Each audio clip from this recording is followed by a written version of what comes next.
Welcome back, guys, for another Random Rant Wednesdays. This week's episode is about the problem of modern media. Now, there's quite a lot of topics I could go over this. I might make a part two because, let's face it, our parents used to say it, grandparents say it, oh, they don't make things like they used to. But for media, in general, it's true. You can't say that CGI was better in the 70s. You can't say acting was better in the 40s because it just wasn't. But it got to a point where it hit a plateau, and I feel like it's nosedived in terms of quality, passion, and just general love for the game of media. Whether it's games, anime, TV shows, filmmaking, writing, I feel like everything's turned into slop, absolute slop. And I will be going over a few topics that I've picked for this week's video. The first thing that I think is a problem with modern media is everything has to be a franchise or remade. Why? Nothing feels original. And if something is original, they squeeze it and milk it absolutely bone dry until you don't care anymore. There's been so many different things that I've watched where I just don't care about it anymore. There was no need for it to come back. I enjoyed when they brought Bad Boys back, but then they keep making them and they keep getting worse and worse because it's just Will Smith trying to stay relevant. One major one that I knew it was going to happen, K-pop Demon Hunters. My kids love this, and I admit I like it as well. It was a fun little movie. It felt original, the songs are catchy, but it's on the radio. There's loads of random crap on Amazon that's K-pop, and it's all just cheap Chinese crap that's been made, like crappy figures that don't even look like them. Sony's obviously caught on that it's been popular and that people want K-pop stuff, so they've announced 2 sequels. That'll be 3 K-pop Demon Hunter films. When the story's wrapped up, it was fine. Sure, there's little spin-offs they could have done. They could do like the Pixar shorts. But instead, no. Let's squeeze everything we can. Every little penny, every little juicy morsel from K-pop Demon Hunters. 2 more films. Where are they going to go? They've literally... The whole point was that they were doing the Honmoon and they were stopping the evil demon lord thing. And they did it. Case closed. They've done. That is it. Jinwoo, spoilers, sacrifices himself. Oh no, Jinwoo, sorry, not Jinwoo, Jinwoo. Sacrifices himself. That's him redeeming himself. They were never going to be in love. They were never going to save each other, blah, blah, blah. Maybe they will in the next one now because they can write it that way if they want to, just to squeeze that little bit extra out. And then they've also announced that they want to make a live action version of the first film, which will then mean, obviously, they will make a live action version of the next 2 films. So that will be not 3, 6 Demon Hunter films. Why? Why do you need to do it? Some films just need to be left alone. If the story wraps up, which I believe it all should. If you write a film, it should be good enough to stand on its own without, we promise there'll be more next time. And this film did that. It was a fun little film. It was good. The songs were good. The animation was good. It was a nice little package, but it was tied up in a bow. They didn't need anything else. But of course, they're going to squeeze it and stretch it out to 3 films, probably a series, probably some other thing, this, that, whatever, as much as they can get out of it. And it just baffles me. Just leave it alone. Harry Potter remake. Why are they doing a remake? Those films were great on their own.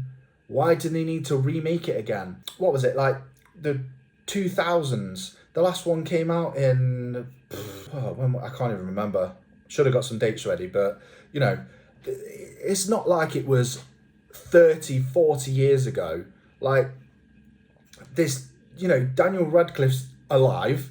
He's not even middle-aged, yet they're like, oh, hey, let's remake Harry Potter so we can make some more money from it. Just leave it alone. Don't get it. And then there's the never, ever ending Marvel tie-ins. When it started out, you could watch all of the different films. They weren't connected to each other. And then they started with the little hints, you know, there'd be something on the TV that would be like, oh, there's a big green monster guy jumping around. You'd be like, oh, hey, it's the Hulk. Yeah, I get that reference. They've just tied everything in so much that you cannot watch one of the newer films without watching 7 other things to know what's going on. Like, it should be that, sure enough, when they started tying things together for Endgame, now that's done, that should be gone. And everything else after that, you do not need to know anything about the Endgame Phase 1 saga at all. Should be no inside jokes, no nothing. It doesn't, but every single film is, oh, hey, you know that guy that's going to be in the next film? Right, well, maybe I don't want to watch the next film. So you're wasting my time talking about the next film. Oh, what's going to happen next? You should watch the next film. No, just make this film good. Not, oh, if you watch all 3 films, it makes them better. No, they should, all 3 films should be good on their own and not need the crutch of another film to hold it up. Like Doomsday now, they're trying to set up Doomsday as though it's going to be Endgame again. It's just more of, it's like South Park member berries. Hey, member? Hey, remember when this happened? Hey, remember Robert Downey Jr.? I don't need Robert Downey Jr. to come back. Like, just leave it alone. I mean, they've remade Fantastic Four however many times it's been now. Like, I don't think I even watched the last remake that they made. Apart from it, you know, it flopped anyway. But I just didn't want to see another Fantastic Four film. And now this one with Pedro Pascal in, the whole time I was watching it, it's like, oh yeah, so that's going to be a thing for this. And they even added it into Thunderbolts, which I did enjoy as a film. One of the rare highlights from the new Marvel era. But then still, at the end, they had to put in the little nod to Fantastic Four to let you know, oh, hey, yeah, this is going to be another thing. And I'm sure it had something saying about Thunderbolts will return in Doomsday. So it's like, oh, hey, yeah, this will be in it. So I'm glad you've watched this. Go tell your friends that you should watch this if you're going to watch the other one.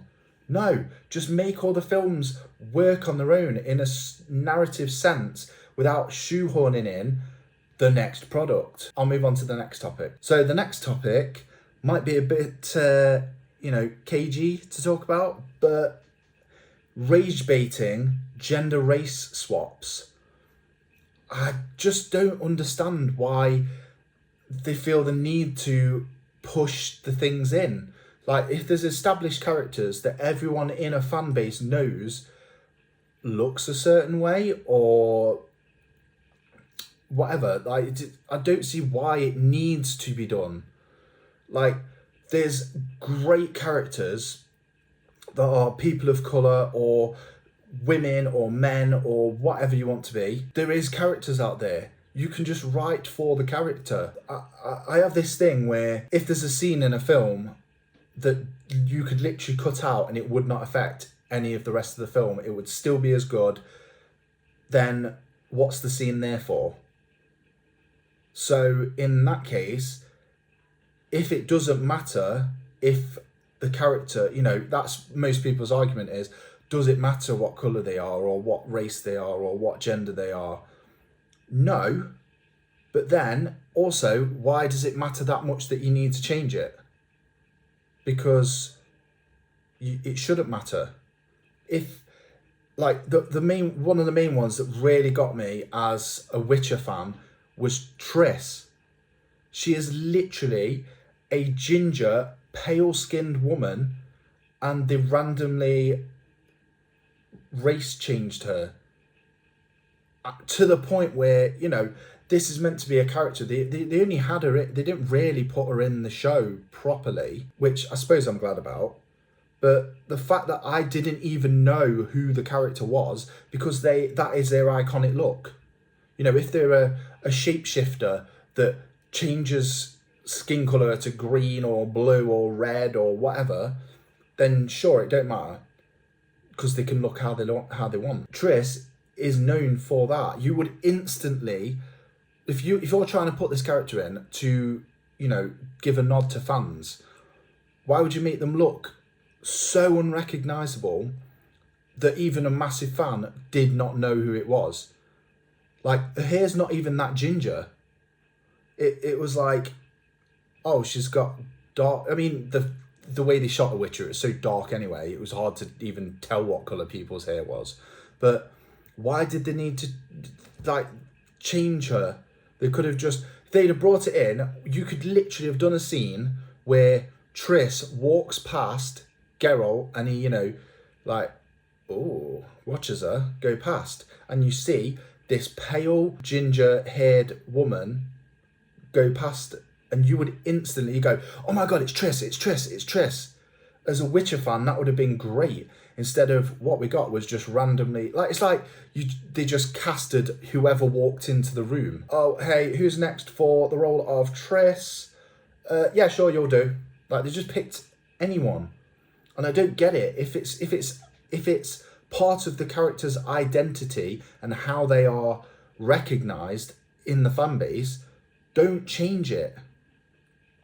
The other one is one that I'm mad about because of the other option they had. Like, so Snape has been cast as an African-American man. My question is, why? When they had Adam Driver. Adam Driver was born to play Snape in the next generation.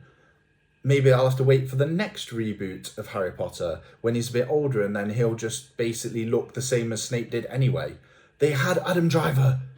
Pick him. He is Snape. He is perfect for the role. He would have been amazing.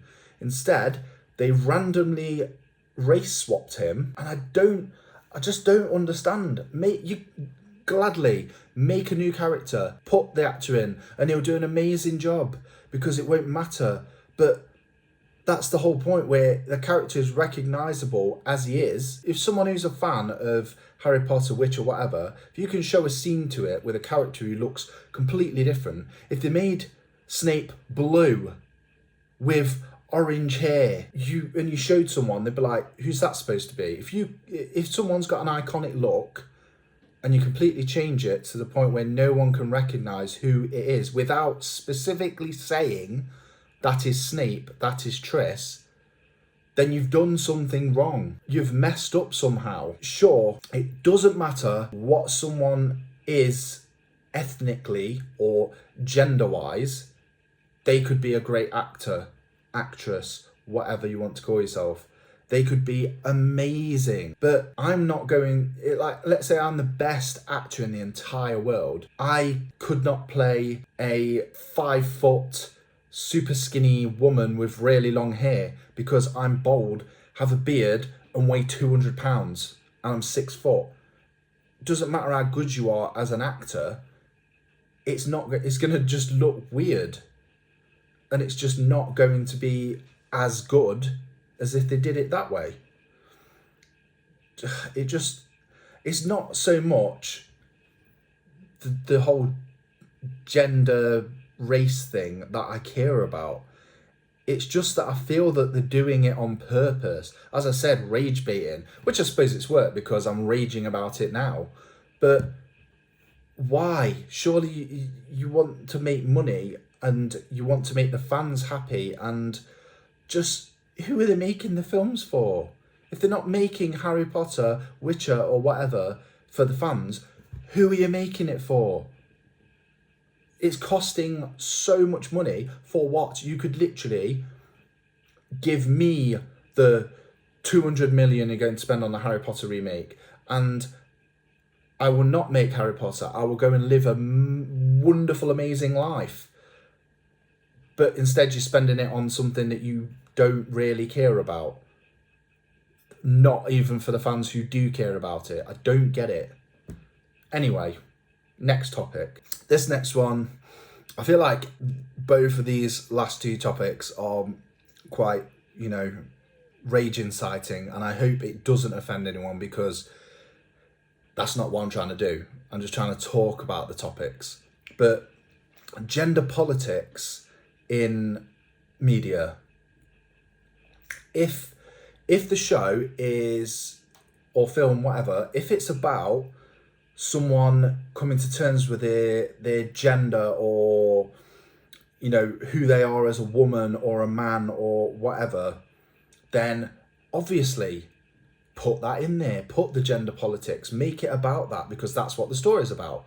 But when you start doing it as like, I don't know, what was it? There was something like, I don't know, let's say they're like, oh, hey, the Flash is gay.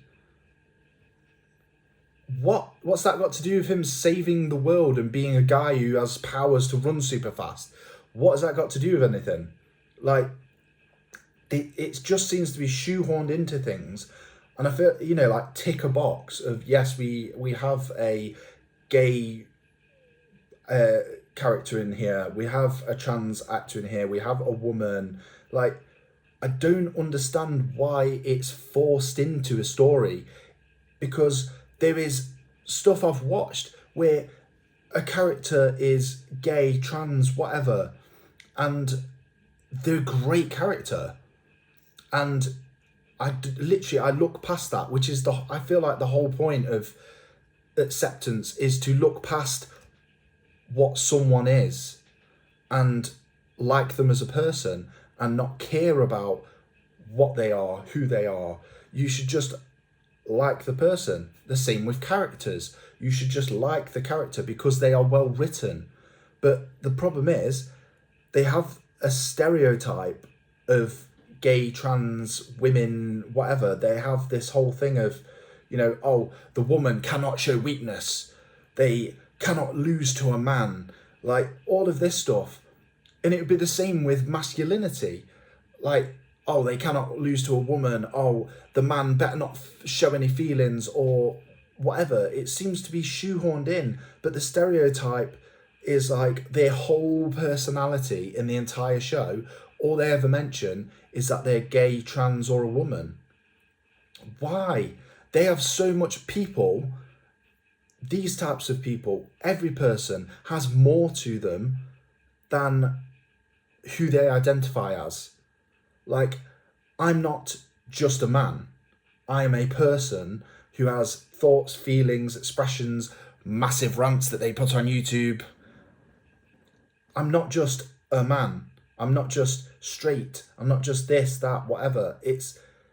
I don't go around and walk up to someone like they do, in these movies. They'll go up and mention it to the first person. Like, they'll make it a massive point where someone will walk in and they'll be like, oh, this is Secret Agent Sarah Sloan. And then they're like, oh, it's a woman? And like, yeah, damn straight, it's a woman. What, you got a problem with that? I'll run circles around you. And it's like, why is that their introduction? It should be they introduce themselves as super secret amazing agent Sarah Sloan, and they walk in and they talk about that they're good at their job and what they do, and how their personality affects what they do, or oh, they've done this and this is how we're going to do it, and get straight into it and be, as a secret agent, you come in and be like a professional and be like, so what's the job? How are we doing this? Yeah, so from my point of view, I think we should do this or enter this way or whatever. Instead, they start making some weird politics thing about it. And it's like, that doesn't need to be in it. It's just wasted 5 minutes of my time about nothing. Like, you don't need it. And the worst part about all this being pushed into media is that people watch things or, get involved with films, TV shows to forget about the problems in the world, not to be pushed straight down their throat and, oh, yeah, you'd better remember this, you better act this way and do that and do this. I don't want to be lectured. I want to be entertained. I want to enjoy my very limited time to sit and watch something. If I've got an hour at night when the kids have gone to bed and I've finished work to watch something, I just want something that takes me away from everything I have to deal with in the world for an hour, 45 minutes, whatever. I just want to stick it on, not go, I better go and think of how much of an awful human I am because I haven't done this, or I better change the way that I think. Why? Why do I need to be introspective and, think about weird problems in the world instead of just enjoying someone beating someone up or someone going around a fantasy world? It doesn't make sense. Leave politics, any type of politics, unless it's specifically about that, in which case if someone wants to sit and watch that, they will go for it. I don't want to go and watch like a cartoon about some kids in high school and be lectured about gender politics, whatever kind of thing, anything. I don't want any kind of lecturing pointed at me when I'm trying to watch media. Please just leave it all out and let us just enjoy these things. Let us enjoy something in life. So the next topic is there is no passion in the media world anymore. They give beloved franchises like Witcher, for example, to writers and directors who actively dislike the Witcher books, games, and everything else. Why? Why would you do that? Like, you literally had Henry Cavill, who is adamant about how he will be, how Geralt would be and act and how the story should be, because he's passionate, because he cares about it. And it shows in the way that the other fans have gone, what they're doing. Why is it like that? Hence, like me, why have they made that change to a character? Why is Geralt doing that? Why is so-and-so doing that? Because they don't care. If someone actively, fully cared about The Witcher or whatever franchise it is, they would go, I'm going to make it because I'm a fan. I'm going to make it as a fan. But instead, the studios just go, hey, I owe you a favour. Yeah, do you want to do the Witcher show? Or do you want to remake Harry Potter? Do you want to remake this? Do you want to do that? Instead of actively, if you've got Henry Cavill who's really passionate about it, do a bit of a longer, don't just go hire anyone to direct and write it. Get a group of people who are known for loving The Witcher, and get them to talk it out with the writer and thingy that you're thinking of hiring. And then if Henry and the other fans say, we don't like this, we don't like these people, they don't care about The Witcher, their writing's awful, they don't know what they're doing, then go, maybe we shouldn't go with that person. Just like there's certain things where you can tell they actually cared about what they were making, which in general, not just beloved franchises, just in general, I feel like it's very rare that you watch a film and go, some love went into this film. They really had passion for the project in general. There might be, I'm sure there's people behind the scenes, that do the props or do the lighting or whatever, and they have passion for what they're doing, but maybe not necessarily the writing or whatever else is going on. Because The Witcher did look good. I liked it, apart from it being a bit dark. But apart from that, it looked good. But these days, it's not, everything can look good. There's a lot of programs, and with AI, you can do a lot of stuff, make it look like this, make it look more polished. But the passion, the actual passion being put into the project will make it 10 times better than what it looks like. I'd say also passion with like animes. They seem to be cheaping out on stuff sometimes. Like, sure, you get the big ones like Demon Slayer, Chainsaw Man, I don't know, a couple of other ones, but the main ones I was thinking of was like they'll swap the studio. They'll do the first season, it will look great, amazing. It'll be like Mappa Studios or something, looks great. Then the next season they go, oh well, we could save a couple of grand if we go with this other studio that's not really well known for doing action or whatever. Like One Punch Man, the first season was beautiful animation. It was great. It might have been Mappa. I can't remember. I'm sure it was a big studio that did it. But then they swapped, and now it's like everyone's just stood still, and it's just panning across a picture with less animation. Nothing looks as good. Just and Berserk. I've spoke about this so many times, but Berserk. Why did they pick a studio that did 3D animation and doesn't even do it good for a beloved franchise like Berserk? Because it's cheap.